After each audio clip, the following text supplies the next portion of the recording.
Hello મારા વહાલા વહાલા વિદ્યાર્થી મિત્રો, કેમ છો? મજામાં? મારું નામ છે ફાલ્ગુન આદ્રોજા, હું રાજકોટથી છું અને તમે જોઈ રહ્યા છો ફિઝિક્સ વિથ ફાલ્ગુન સર. અને વહાલા વિદ્યાર્થી મિત્રો, અત્યારે આપણે જોઈ રહ્યા છીએ ધોરણ 11 ફિઝિક્સ ચેપ્ટર નંબર 6 કાર્ય ઉર્જા અને પાવર, કે જેમાં છેલ્લા લેક્ચરની અંદર આપણે મોસ્ટ આઈએમપી થિયરી જોઈ હતી કે જેનું નામ હતું સ્પ્રિંગની સ્થિતિ ઉર્જા. યાદ આવી ગયું? સ્પ્રિંગની સ્થિતિ ઉર્જા એ આખી થિયરી આપણે કમ્પ્લીટ કરેલી છે લાસ્ટ લેક્ચરની અંદર, અને આજે આપણે શરૂ કરવા જઈ રહ્યા છીએ એના ઉપર આધારિત દાખલાઓની સાથે. તો ચાલો શરૂ કરીએ આજનો લેક્ચર ઉદાહરણ નંબર 6.8 ની સાથે. શું કહે છે પ્રશ્ન? કારના એક્સિડન્ટ એટલે કે અથડામણને તાદશ્ય એટલે કે સિમ્યુલેશન, સિમ્યુલેટ ઇંગ્લિશ શબ્દ છે, સિમ્યુલેશન તમે કદાચ સાંભળેલો પણ હશે, કરવા માટે કારના ઉત્પાદકો જુદા જુદા સ્પ્રિંગ અચળાંક વાળી સ્પ્રિંગ સાથે કારોની અથડામણનો અભ્યાસ કરે છે. એક એવું તાદશ્ય વિચારો કે જેમાં 18 કિલોમીટર પ્રતિ કલાકની ઝડપથી લીસા રસ્તા પર ગતિ કરતી 1000 કિલોગ્રામ દળની કાર સમક્ષિતિજ રીતે લગાડેલ 6.25 ગુણ્યા 10 ની 3 ઘાત ન્યૂટન પ્રતિ મીટર સ્પ્રિંગ અચળાંક વાળી સ્પ્રિંગ સાથે અથડાય છે. સ્પ્રિંગનું મહત્તમ સંકોચન કેટલું હશે? હવે તમે ઘણીવાર ડિસ્કવરી ચેનલ ઉપર આવા પ્રોગ્રામ પણ જોયેલા હોય કે જેમાં કાર ઉત્પાદકો જે છે કારને ભટકાડતા હોય, ચાય કરીને. આપણને એમ થાય કે આટલી મોંઘી ગાડી કેમ ભટકાડતા હશે? ઓકે, એ જોવા માટે ઘણીવાર તમે અત્યારે કારની અંદર એરબેગ્સ આવે છે તો એ એરબેગ્સ બરોબર વર્ક કરે છે કે નહીં, એટલે એટલા માટે પૂતળા રોબોટ જેવા બેસાડેલા હોય, વ્યક્તિ ન બેસાડે, રોબોટને બેસાડ્યા હોય, પછી એ લોકો એનું ટૂંકમાં આખું એક્સપેરિમેન્ટ કરતા હોય છે. તો અહીંયા આગળ એક્સપેરિમેન્ટ જે કરે છે તો એક ગાડીને સ્પ્રિંગની સાથે ભટકાડે છે. એટલે ધારો કે અહીંયા એક સ્પ્રિંગ છે, અહીંયાથી ગાડી આવે છે, ભટકાય છે, તો સ્પ્રિંગની જે ગાડીની ગતિ ઉર્જા છે એ બધી ગતિ ઉર્જા છે એ સ્પ્રિંગને દબાવવામાં વપરાઈ જશે. ખ્યાલ આવે તમને? ગાડીની સંપૂર્ણ ગતિ ઉર્જા છે એ સ્પ્રિંગને દબાવવામાં વપરાઈ જશે, કારણ કે અહીંયા આપણને ઘર્ષણ રહિત સપાટી આપણને આપેલી છે. સ્પ્રિંગનું મહત્તમ સંકોચન કેટલું થશે? ઓકે, તો આપણે લખી શકાય કે અહીં ગાડીની ગતિ ઉર્જાનું સંપૂર્ણ રીતે સ્પ્રિંગ ની સ્થિતિ ઉર્જામાં રૂપાંતર થશે. ગાડીની ગતિ ઉર્જાનું સ્પ્રિંગની સ્થિતિ ઉર્જામાં રૂપાંતર થશે. તો હવે ગાડીની ગતિ ઉર્જા k બરાબર કેટલી લખાય? 1/2 mv સ્ક્વેર લખાય. 1/2 દળ કેટલું છે બોલો? 1000 કિલોગ્રામ દળની ગાડી છે એટલે અહીંયા 1000 આવી ગયું. વેગ કેમાં આપેલો છે? કિલોમીટર પ્રતિ કલાકમાં. નો હાલે, એને આપણે મીટર પ્રતિ સેકન્ડમાં ફેરવવો પડશે. એટલે અહીંયા આપણે તમે પહેલા લખજો વેગ v બરાબર 18 કિલોમીટર પ્રતિ કલાક. હવે આના માટે એક શોર્ટકટ ટ્રીક હું તમને આપી દઉં છું. 18 ગુણ્યા 1 કિલોમીટર એટલે 1000 લખો છો, અહીંયા તમે 3600 લખો છો. હવે દર વખતે આવું કરવું આપણને ખબર જ છે કે આ બે મીંડા ના બે મીંડા જશે, 10/36 આવશે એટલે 2 5 10 અને આ 18. તો તમે સીધે સીધું કિલોમીટર પ્રતિ કલાકને ફેરવવા માટે આ સીધું યાદ રાખી શકો. તમારે ગુણ્યા 5/18 કરી દેવાનું, એટલે સીધે સીધું કેમાં ફરી જશે? મીટર પ્રતિ સેકન્ડમાં. એટલે અહીંયાથી 18 કેન્સલ, કેમાં ફરી જશે? 5 મીટર પ્રતિ સેકન્ડ. ચાલો સીધું 5/18 થી ગુણી નાખવાનું. ઓકે, ચાલો હવે 5 મીટર પ્રતિ સેકન્ડ આવે છે 55 25. ઓકે, આટલો જવાબ આવશે. આ 2 5 10 તો આ 500 થઈ જશે. ઓકે, અને 25 5 125. ઓકે, 25 125 અને પાછળ બે મીંડા. ચાલો કઈ વાંધો નથી. હવે આ જે ઉર્જા મળે આપણને એ કેમાં મળે છે? તો કે જૂલની અંદર મળે છે. આ જૂલમાં મળી, આ એની ગતિ ઉર્જા થઈ ગઈ. હવે આ ગતિ ઉર્જાનું સંપૂર્ણપણે કેમાં રૂપાંતર થાય છે? તો કે સ્થિતિ ઉર્જામાં. બધું સ્થિતિ ઉર્જામાં રૂપાંતર થાય છે. તો આપણે સ્થિતિ ઉર્જા યાદ રાખો. સ્થિતિ ઉર્જા v બરાબર શું લખી શકાય? 1/2 kxm નો વર્ગ. આટલું સ્થાનાંતર થાય છે, આટલી સ્પ્રિંગ દબાશે. xm આપણે ગોતવાનું છે. અહીં v બરાબર શું છે? અહીં v બરાબર k હોવાથી આપણે લખી નાખી 1/2 k xm નો વર્ગ બરાબર શું આવી જશે? તો કે 1200 ને 12500 જૂલમાં છે. ઓકે, હવે xm નો વર્ગ છે એને કરતા બનાવીએ એટલે 12500 ગુણ્યા 2 ના છેદમાં k. k એટલે સ્પ્રિંગ બળ અચળાંક આપેલો છે 6.25 ગુણ્યા 10 ની 3 ઘાત. 6.25 ગુણ્યા 10 ની 3 ઘાત. ખ્યાલ આવી ગયો? હવે આ ભાગાકાર તમારે કરવાનો છે સાદા કેલ્ક્યુલેટરની મદદથી. કેલ્ક્યુલેટર વાપરવાની છૂટ જ છે તો કરી જ નાખો, બીજું શું હોય એમાં. ચલો એક પેલા કામ કરી, મીંડાનું કામ પર પતાવી દઈએ. આ 10 ની 3 ઘાત, આ 2 એટલે આ 12.5 ગુણ્યા 2 બરાબર. 12.5 ગુણ્યા 2 બરાબર આટલા ભાગ્યા 6.25 બરાબર 4 જવાબ આવે છે. તો 4 નો વર્ગમૂળ શું થાય? 2. તો આ xm નો વર્ગ બરાબર 4 આવ્યા, તેથી xm બરાબર શું થાય? બે બાજુ વર્ગમૂળ લ્યો એટલે જવાબ આવશે 2. હવે એકમ શું છે તો કે મીટર. ખ્યાલ આવ્યો? તો સ્પ્રિંગ છે મહત્તમ કેટલી દબાશે તો કે સ્પ્રિંગ નું સંકોચન જે થવાનું છે મહત્તમ કેટલા મીટર થશે તો કે 2 મીટર જેટલું સંકોચન થશે. તો આ પહેલો પ્રશ્ન સાવ સહેલો છે. હવે આના ઉપરથી જ ઉદાહરણ નંબર 6.9 પણ છે. એમાં આપણે આકૃતિની સાથે અને એમાં ઘર્ષણને ધ્યાનમાં લેવાનું છે, એટલે આનો આ ડેટા આપણે યુઝ કરવાનો છે એ દાખલાની અંદર. એટલે આપણે યાદ રાખશું કે આનો જવાબ 2 મીટર છે. ઓકે, એ આના પછીના દાખલામાં આપણે એની હારે કમ્પેરિઝન કરવાનું છે કે જો ઘર્ષણ બળ હોય તો શું થાય. એટલે બાકી બધી વસ્તુ આની આ જ આવશે. ઓકે, વેગ આટલો જ આવશે, દળ, એ બધો ડેટા. ઓકે, આ બધો એઝ ઇટ ઇઝ આપણે યુઝ કરવાનો છે. તો ફટાફટ આ પહેલા લખી નાખો અને પછી આપણે જોઈએ છે ઉદાહરણ નંબર 6.9. ચાલો લખી નાખજો. વિડીયો પોઝ કરીને જવા દઉં છું. ચાલો વિદ્યાર્થી મિત્રો, નેક્સ્ટ છે ઉદાહરણ નંબર 6.9. ઘર્ષણના અચળાંક મ્યુ ના 0.5 મૂલ્ય માટે ઉદાહરણ 6.8 જે આપણે હમણાં કર્યો એને ધ્યાનમાં લેવાનું છે. એટલે એનો જે ડેટા હતો એ બધો મેં અહીં લખી નાખ્યો છે. અને સ્પ્રિંગ નું મહત્તમ સંકોચન ગણો.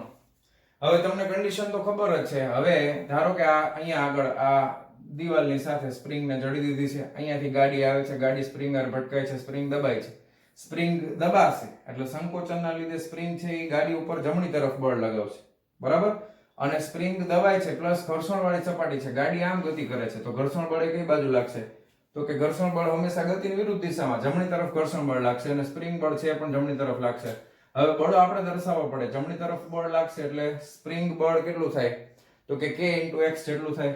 એટલે અહીંયા આપણે પ્લસ kx જમણી તરફ લઈએ અને ઘર્ષણ બળ છે તો એ પણ જમણી તરફ લાગશે, તો ઘર્ષણના લીધે કેટલું બળ લાગશે તો કે ઘર્ષણ બળ Fs = μ * કેટલા થાય n થાય. હવે એના માટે તમને ખબર છે આ ગાડીનું વજન બળ છે નીચે તરફ કેટલું લાગે તો કે mg, ઉપર તરફ લંબ બળ લાગે કેટલું તો કે n, અને ઘર્ષણ બળ તમને ખબર છે Fs = μ શું લખો છો n. તો અહીંયા તમે μ * n એટલે શું થાય તો કે mg લખી શકો, બરાબર. એ પણ જમણી તરફ લાગે છે એટલે પ્લસ જમણી બાજુ વાળાને આપણે પ્લસ લખી નાખીએ. આ આકૃતિ તમારે સમજવાની છે આ રીતે. ઓકે, હવે ધ્યાન આપજો. આ દાખલો બે રીતે કરી શકાય. તમે કાર્ય ઊર્જા પ્રમેયનો પણ ઉપયોગ કરી શકો અથવા તો ઊર્જા સંરક્ષણના નિયમનો પણ ઉપયોગ કરી શકો. પરંતુ અહીંયા આગળ ઘર્ષણ બળને ધ્યાનમાં લેવાનું હોવાથી ઊર્જા સંરક્ષણનો નિયમ છે એ ઉપયોગમાં લેવો થોડોક અઘરો પડશે. કારણ કે તમને મેં સમજાવ્યું હતું લાસ્ટ ટાઈમ થિયરીમાં, ઘર્ષણ બળ જ્યારે ધ્યાનમાં લેવાનું હોય ત્યારે ઘર્ષણના કારણે ઉષ્મા ઉત્પન્ન થતી હોય અને એના સમીકરણો આપણે આમાં લગાવવા પડે, જે અઘરું પડશે. એટલા માટે અહીંયા આ દાખલો સોલ્વ કરવા માટે આપણે કાર્ય ઊર્જા પ્રમેયની મદદ લેવાના છીએ. કોની મદદ લેવાના છીએ? કાર્ય ઊર્જા પ્રમેયનો ઉપયોગ કરીને આને આપણે સોલ્વ કરશું. કાર્ય ઊર્જા પ્રમેયનો ઉપયોગ કરશું. ચાલો, તો કાર્ય ઊર્જા પ્રમેય આપણને શું કહે છે કે ડેલ્ટા k બરાબર વર્કડન, બરાબર ને, ગતિ ઊર્જામાં થતો ફેરફાર બરાબર શું થાય તો કે બળ ગુણ્યા સ્થાનાંતર બરાબર થાય. એટલે અહીંયા આગળ તમે લખી શકો કે ગતિ ઊર્જામાં થતો ફેરફાર એટલે ડેલ્ટા k બરાબર શું થાય તો કે અંતિમ ગતિ ઊર્જા માઈનસ પ્રારંભિક ગતિ ઊર્જા એટલે k final minus k initial. તો અંતિમ ગતિ ઊર્જા કેટલી છે તો કે ગાડી આવી ગઈ, સ્પ્રિંગ દબાઈ ગઈ, પછી ઊભી રહી જાય ને ત્યાં સંકોચન થશે એટલે અંતિમ ગતિ ઊર્જા 0 છે માઈનસ પ્રારંભિક ગતિ ઊર્જા હાફ mv², કારણ કે પ્રારંભિકમાં વેગ કેટલો છે 5 મીટર પ્રતિ સેકન્ડ જેટલો છે. ઓકે, તો આપણને ગતિ ઊર્જાનો ફેરફાર જે મળશે એ કેટલો મળશે તો કે માઈનસ 1/2 mv. આ અત્યારે આમ નામ રાખીએ, પછી આપણે કિંમત મૂકશું. ચાલો, આટલો આપણને મળશે ફેરફાર. હવે કાર્ય ઊર્જા પ્રમેય પ્રમાણે બળ જે લાગે છે, એક તો સ્પ્રિંગ બળ લાગે છે અને બીજું કયું બળ લાગે છે? ઘર્ષણ બળ લાગે છે. બે ગતિની કઈ દિશામાં લાગે છે તો કે વિરુદ્ધ દિશામાં લાગે છે. ઓકે, તો આપણે એવું લખી શકાય કે સ્પ્રિંગ બળ અને ઘર્ષણ બળ વડે થયેલું કુલ કાર્ય W બરાબર કાર્ય બરાબર શું થાય તો કે બળ ગુણ્યા સ્થાનાંતર. હવે ગાડી કઈ તરફ જાય છે તો કે ડાબી તરફ. ઓકે, બળ કઈ તરફ લાગે છે? જમણી તરફ. તો સ્થાનાંતરની વિરુદ્ધ દિશામાં જ્યારે બળ લાગતું હોય ત્યારે કાર્યને આપણે હંમેશા ઋણ થશે. કાર્ય કેવું લેવાનું થશે? ઋણમાં લેવું પડશે. તો પહેલા કેસની અંદર આપણે કાર્યમાં લખીએ તો બળ ગુણ્યા સ્થાનાંતર. તો ધ્યાન આપજો.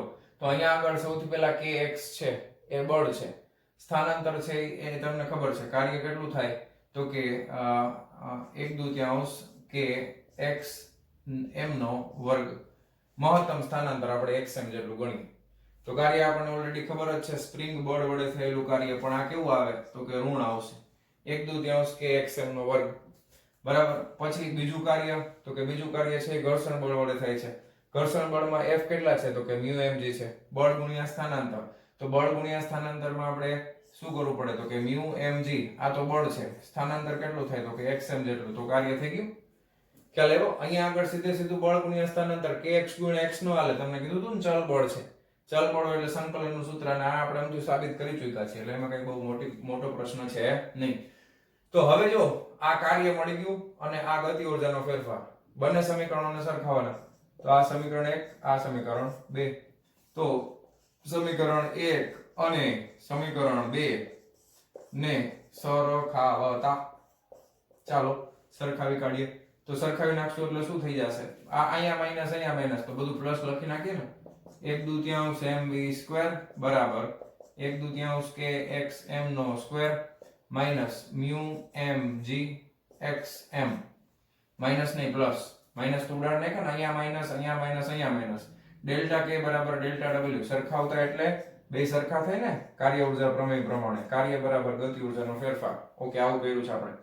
એટલે ડાબી બાજુનું માઈનસ અને જમણી બાજુના માઈનસ ઉડી ગયા. ખ્યાલ આવ્યો? હવે આને આપણે જમણી તરફ લઈ જઈએ એટલે શું થશે કે 1/2 kxm નો વર્ગ plus μ mg xm minus m 1/2 mv square બરાબર 0 થાય ને આ રીતે. હાલો હવે અહીંયાથી છે ને 1/2 આપણે કાઢી નાખીએ એટલે આને 2 વડે ગુણી નાખશું એટલે ફાઇનલી આવું સૂત્ર મળશે kxm નો વર્ગ પ્લસ અહીંયા બગડો આવી જશે, લસા લેવાનો છે 2 μ mg xm માઈનસ 1/2 સોરી 1/2 તો નીકળી ગયું ને બગડો, એટલે આ થઈ જશે mv સ્ક્વેર બરાબર 0. સમજાણું તમને? બસ હવે આપણે આમાં કિંમત મૂકવાની છે. k એટલે કેટલા છે બોલો? k એટલે છે 6.25 ગુણ્યા 10 ની 3 ઘાત. 6.25 ગુણ્યા 10 ની 3 ઘાત ગુણ્યા xm નો વર્ગ વત્તા 2 ગુણ્યા m μ એટલે 0.5 ગુણ્યા દળ કેટલું છે તો કે 1000 એટલે 10 ની 3 ઘાત લખાય 1000 એટલે ગુણ્યા g કેટલો લેવાનો તો કે 10. આ દાખલામાં g 10 લેવાનું છે.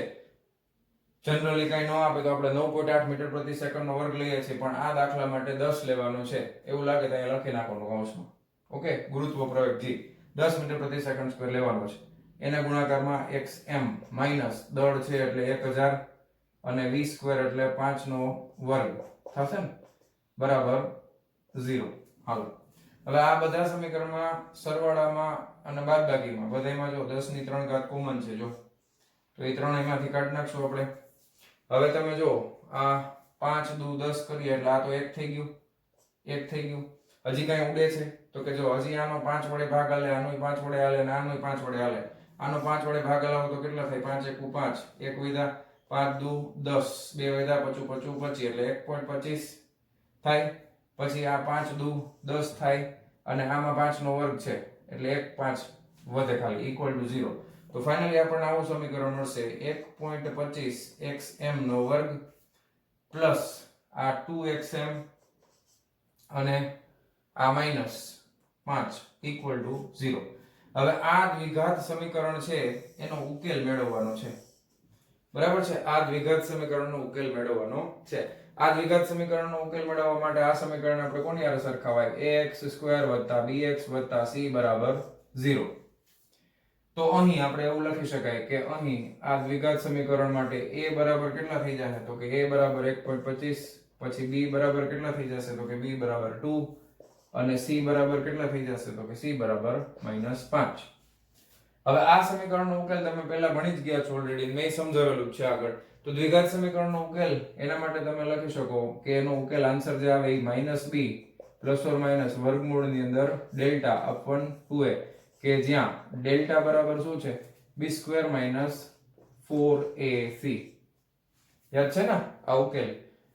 ઓકે, એનો ઉકેલ છે. હવે અહીંયા આપણે જો કિંમત મૂકવાની છે, બીજું કશું જ કરવાની જરૂર નથી. પહેલા ડેલ્ટા ગોતી લઈ. ડેલ્ટા બરાબર b² - 4ac, b નો વર્ગ એટલે 2 × 4 - 4, a એટલે 1.25 ગુણ્યા c, c એટલે -5, માઇનસ માઇનસ પ્લસ થઈ જાય, 5 ચોક 20 એટલે 4 વત્તા 5 ચોક 20 એટલે 2 વડે ગુણવાનું, બરાબર.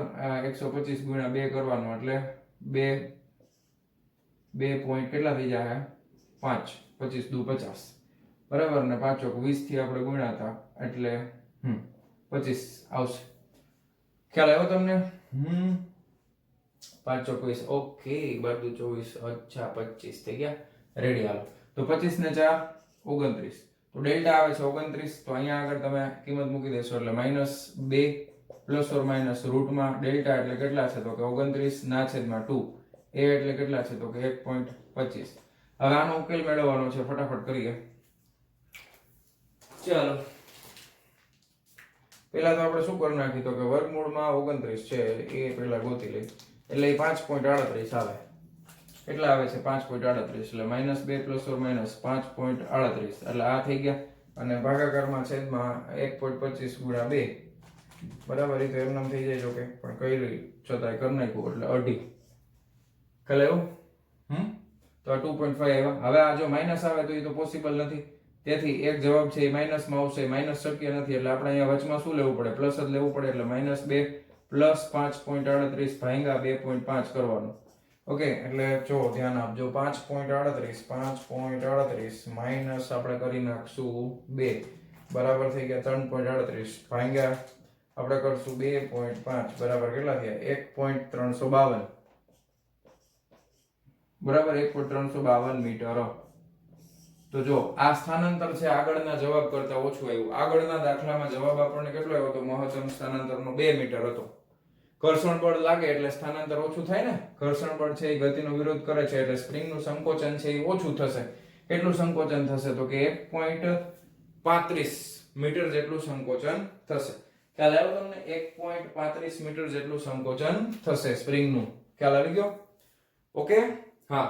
તો આ દાખલાનો જવાબ આપણને મળી ગયો છે, પરંતુ હજી દાખલો પૂરો થઈ જાય છે અહીંયા, તમારે અહીંયા સુધી જ કરવાનો છે.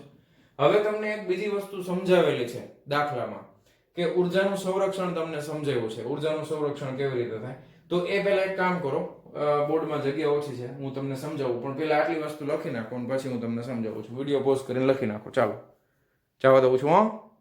ચાલો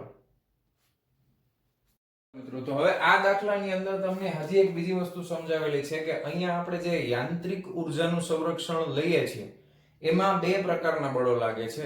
એક લાગે છે સંરક્ષી બળ અને બીજું લાગે છે અસંરક્ષી બળ. તો આ કેસની અંદર તમારે જો યાંત્રિક ઉર્જા સંરક્ષણનો નિયમ લગાવવો હોય તો બંને બળોને ધ્યાનમાં લેવા પડશે.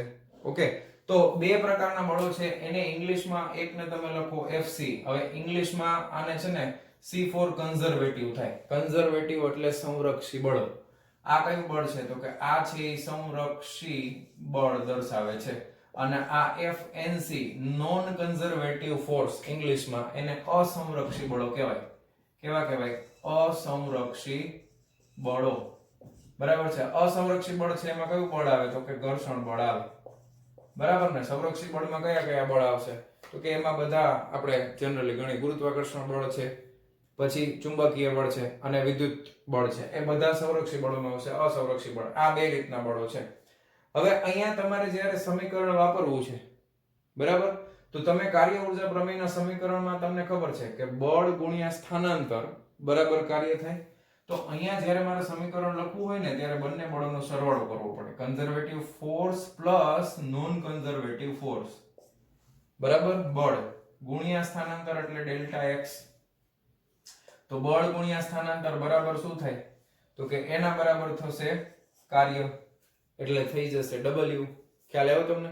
એના બરાબર શું થાય તો કે કાર્ય થાય. અને કાર્ય બરાબર કાર્ય ઉર્જા પ્રમેય પ્રમાણે આપણે કાર્ય એટલે શું લખીએ છીએ તો કે કાર્ય બરાબર તમે લખો છો ગતિ ઉર્જામાં થતો ફેરફાર એટલે આ આપણે લખીએ છીએ ડેલ્ટા કે બરાબર ને ગતિ ઉર્જામાં થતો ફેરફાર એટલે જ કાર્ય અને આ બળ ગુણ્યા સ્થાનાંતર હવે આ ડેલ્ટા x ને અંદર ગુણાકારમાં લઈ લો તો fc ગુણ્યા ડેલ્ટા x થાય વત્તા fnc ગુણ્યા ડેલ્ટા x થાય બરાબર આ ડેલ્ટા k થાય હવે આ ધ્યાનથી જુઓ આ શું છે તો કે આ સંરક્ષી બળ છે અને એનું સ્થાનાંતર છે તો સંરક્ષી બળ ગુણ્યા સ્થાનાંતર એટલે જે કાર્ય થાય એને તમે કેના વડે દર્શાવો છો તો કે માઈનસ ડેલ્ટા v વડે યાદ કરો માઈનસ ડેલ્ટા v વડે દર્શાવીએ છીએ પ્લસ fnc ડેલ્ટા x બરાબર ડેલ્ટા k ઓકે હવે આપણે આને આ તરફ લઈ લઈએ જમણી બાજુ લઈ જાય તો fnc ડેલ્ટા x બરાબર શું થઈ જશે ડેલ્ટા k વત્તા આ માઈનસ છે જમણી બાજુ જાય એટલે પ્લસ થાય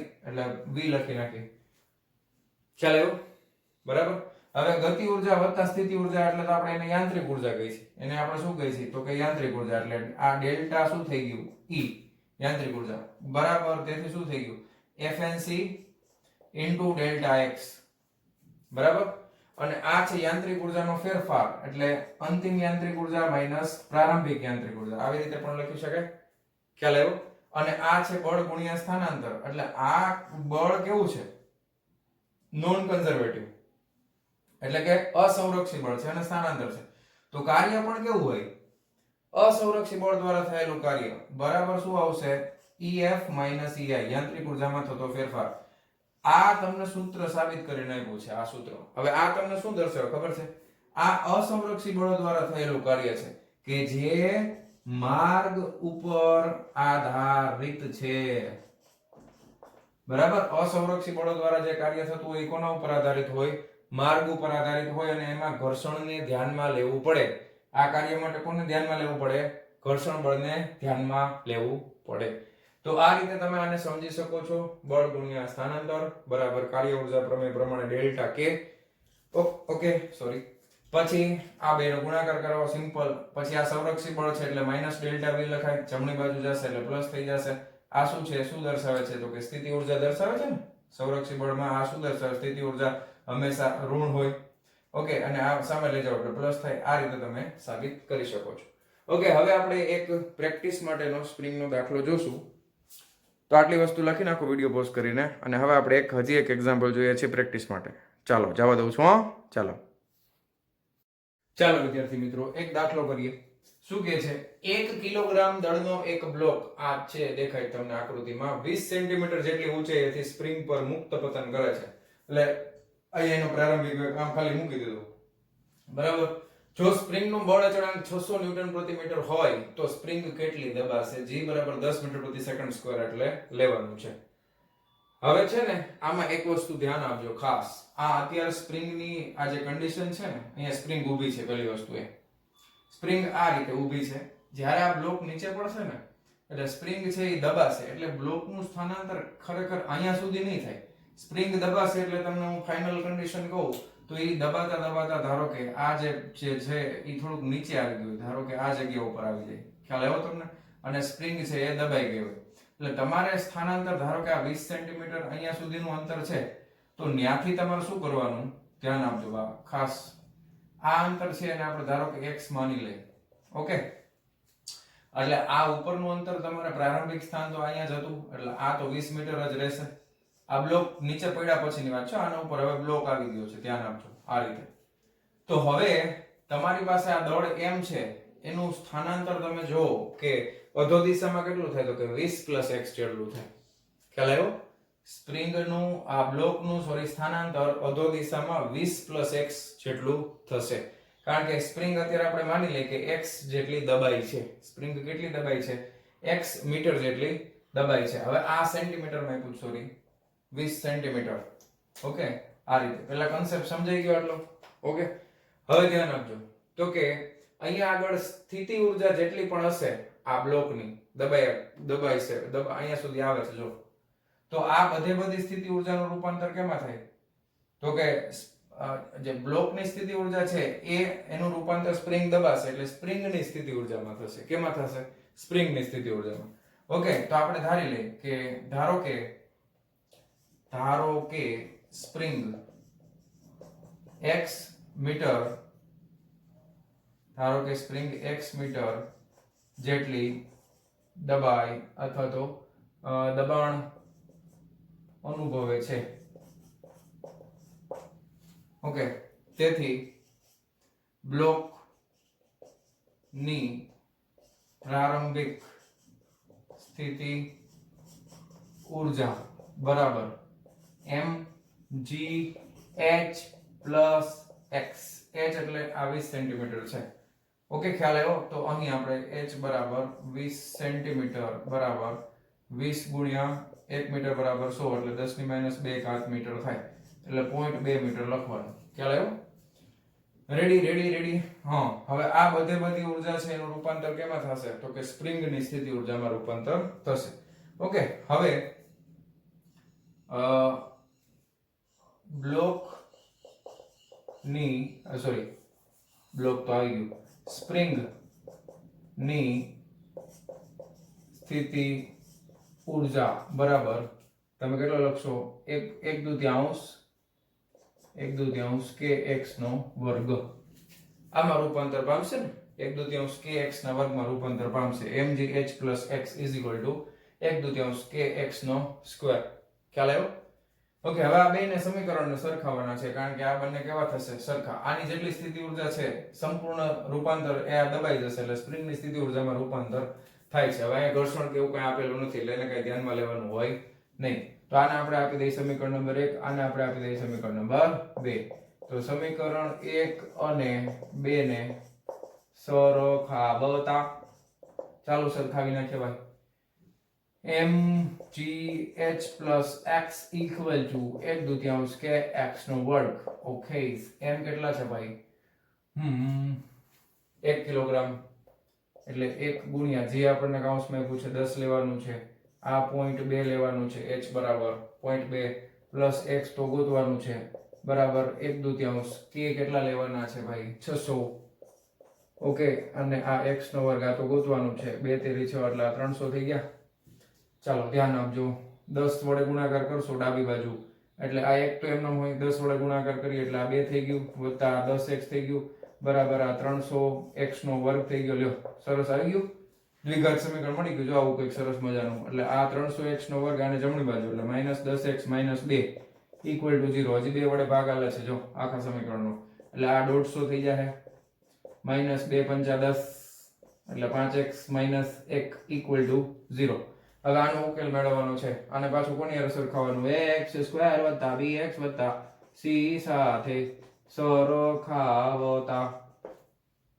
ઓકે, આની હારે સરખાવી દો એટલે અહીં a બરાબર 150, b બરાબર -5, c બરાબર -1.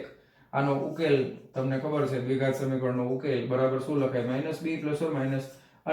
ડાયરેક્ટ લખી નાખું છું, b² - 4ac ડેલ્ટા હમણાં જોયું ના છેદમાં 2a. ઓકે, તો હવે જગ્યા અહીંયા ઓછી છે એટલે સીધો આપણે અહીંયા ઉકેલ જ મેળવીએ. -+5 થઈ ગયા, પ્લસ ઓર માઇનસ આ વર્ગમૂળની અંદર b² - 4ac, b એટલે -5 નો વર્ગ, પછી પ્લસ થઈ જાય -4.